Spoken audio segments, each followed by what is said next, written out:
Stoon, on m'a dit que tu voulais prendre en otage ce tourner manette. Qu'est-ce que ça veut dire? Mon tourner manette, donc j'en avais pas forcément un puisque j'ai testé Sniper Elite et j'ai joué après, donc j'étais censé parler de Sniper Elite. Goken peut illustrer vite fait. Je vais parler rapidement du jeu puisque c'est la même chose. Enfin, c'est le 4, donc c'est la même chose que le 3, mais avec des maps plus grandes et du coup ça marche mieux, un petit côté infiltration mieux foutu, voilà, mieux ficelé, etc. Et je vais prendre en otage un petit peu ce tourner manette puisque je vais faire quelque chose qu'on fait jamais chez Gamecult, en tout cas à la rédaction. On peut censurer alors. On pourra le censurer. On pourra retourner cette. on pourra la retourner. Non, il y a pas de gros mots, il y a rien.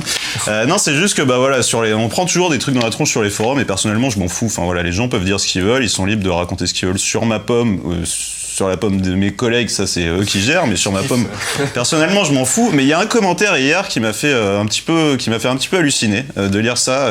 C'était sur Gamecult, ça m'a fait halluciner. Ça aurait été sur un autre site, ça m'aurait fait halluciner de la même manière. Je vais vous le citer et après je vais répondre à cette personne. Donc c'est un certain Ritalix qui nous raconte. Donc ouvrez les guillemets, début de la citation. Franchement, les phrases déplacées sur les soldats nazis n'étaient absolument pas nécessaires, point de suspension. Ça ne reste que des hommes sous le casque qui, pour la plupart, n'ont jamais demandé à être là et préféreraient sans doute être avec leur famille. On sait que ce sont bientôt les élections, pas besoin de commencer la propagande. Donc quand j'ai vu ce genre de commentaires sur le forum, c'est assez lourdingue, c'est machin, etc. Et du coup, je me suis dit, je vais te répondre, Ritalix, voilà. Donc mon ou ma chère Ritalix, puisque je ne sais pas si tu es un homme ou une femme, on va d'abord se tutoyer, puisqu'on n'est pas chez Bernard Pivot. Donc t'es peut-être un homme, t'es peut-être une femme, t'es peut-être un gamin, ou même un chien avec une très belle dextérité qui te permettrait de pianoter sur ton clavier. Ce que j'entends par là, c'est que ma réponse va juste s'attarder sur ce que t'as écrit. Et personnellement, je n'en ai rien à foutre de savoir qui tu es derrière ton écran.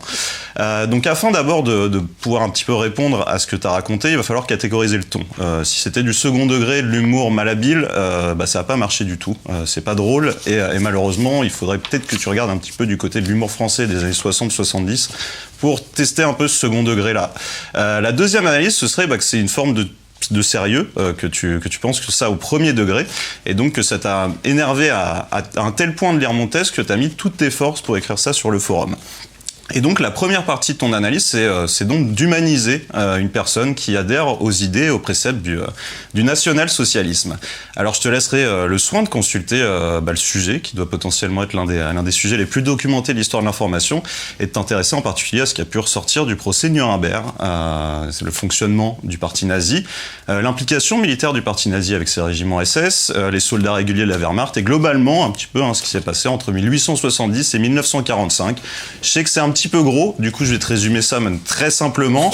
Le consensus mondial, c'est que les nazis sont des salopards. Voilà, je dis salopards parce que je suis gentil et que j'essaye de rester poli dans l'émission, mais voilà, c'est le consensus mondial.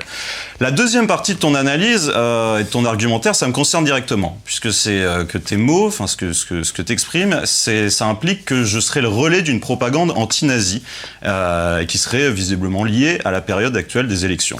Ce que Larousse nous dit sur la propagande, c'est que c'est une action systématique exercée sur l'opinion pour lui faire accepter certaines idées ou doctrines, notamment dans le domaine politique ou social. Alors d'un point de vue purement littéral, effectivement mon papier peut se rapprocher de cette définition, mais ce serait occulter un point important de la définition de la propagande, c'est le mot accepter, et plus particulièrement lui faire accepter certaines idées. Pardonne-moi l'expression, mais vu le merdier qu'a causé le nazisme au XXe siècle, surtout en Europe, je n'ai pas vraiment à faire accepter au lecteur le fait que ce soit une sorte de très grosse problématique pour atténuer le sujet. Donc maintenant, si la lecture de ce genre de propos sur Gamecult te dérange et te met dans l'inconfort au point que tu en saisis ta plume et que tu dois nous écrire que tu n'es pas d'accord avec ça, il y a une solution clé en main, c'est celle de ne pas nous lire et de ne pas t'imposer la lecture de nos tests.